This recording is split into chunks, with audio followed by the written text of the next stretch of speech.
"Hey, can I set this up behind that tree? It'd be a perfect spot for the launch," I said, pointing toward the old barren tree in the far corner of the farm. It was the only one without any decorations or an American flag. No, it's off limits." My cousin shook his head. "That tree's cursed." I started to laugh, but the look on his face stopped me cold. I quieted down and asked him what he meant. "Well, people say that on a stormy night, a woman hung herself from that tree. Lightning struck and burned both her and the tree to cinders. Now it's just the hollow trunk.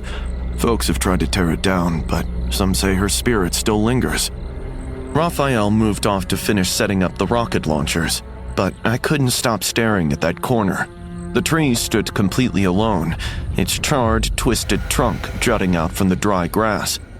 Suddenly, a freezing gust of wind whipped toward me from that direction, making me shiver. I laughed it off, trying to stay calm.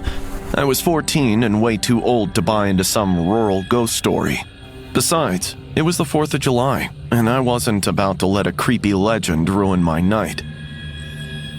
I'd been spending summers at Raphael's family farm in central Texas for as long as I could remember. Their 4th of July celebrations blew mine back home out of the water. We had the classic cookouts, parades, and games all day, and the night ended with 40 minutes of heavy-duty fireworks set off by the local crew. They lit up the whole sky in mesmerizing colors, and half the county would show up in lawn chairs to watch. I was obsessed. That year, Raphael and I were finally old enough to help the crew, which felt like I'd finally cracked the inner circle. During the day, I didn't even notice the tree, but as the sun went down, its bareness became impossible to ignore. The first time I spotted something strange, I was lugging a crate of shells toward the launch zone. I'd set the box down to grab some water when my eyes caught a flicker of movement in the corner of the field. I glanced over and saw a pale shape hovering near the base of the trunk. I pointed it out to Raphael, but he shrugged and said it was probably a plastic bag caught in the grass, so I let it go. But every time I had to walk past that corner, my skin prickled as if I were being watched. I kept catching quick flashes of white in my peripheral vision, but whenever I looked directly, nothing was there. The lower the sun sank, the more the hair on my arms stood up. I could swear I felt eyes crawling up the back of my neck. Soon, the music kicked in, and the tree slipped out of my mind. I was hanging out by the big American flag that had been put up that morning, when all of a sudden, the music seemed to fade into the background, and a soft humming melody drifted into my ears. It was weirdly hypnotic, and I felt drawn to it. I slipped away from the crowd and started walking toward the tree. When I finally saw her, my blood went cold. A woman was standing at its base. She was bony, gaunt, and dripping wet, as if she'd just been dragged out of a lake.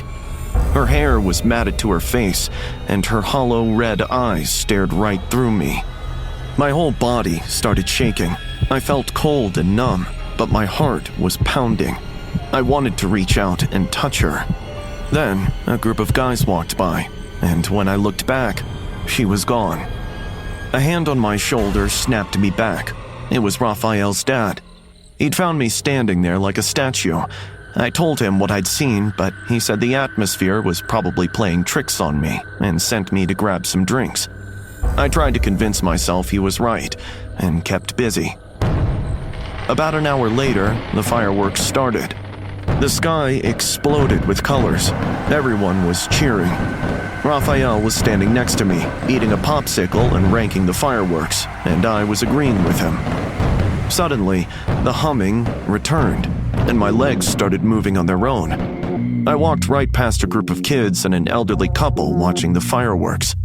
I was about 40 feet from the tree, well beyond the launch area. My eyes were glued to it. The weather was clear, without a cloud in sight, and the night sky was bursting with fireworks. Then, thunder rumbled overhead, and lightning cracked across the sky. In that half-second flash, I saw the silhouette of a half-burned woman standing beside the tree. Her arms hung at her sides, and her head was tilted back. Her Her outline looked wrong, as if she had been burned away around the edges. Her face turned toward me. Her eyes were pleading, and her mouth formed the words, "Help me." I wanted to reach out, but before I could take another step, Raphael came running from the side.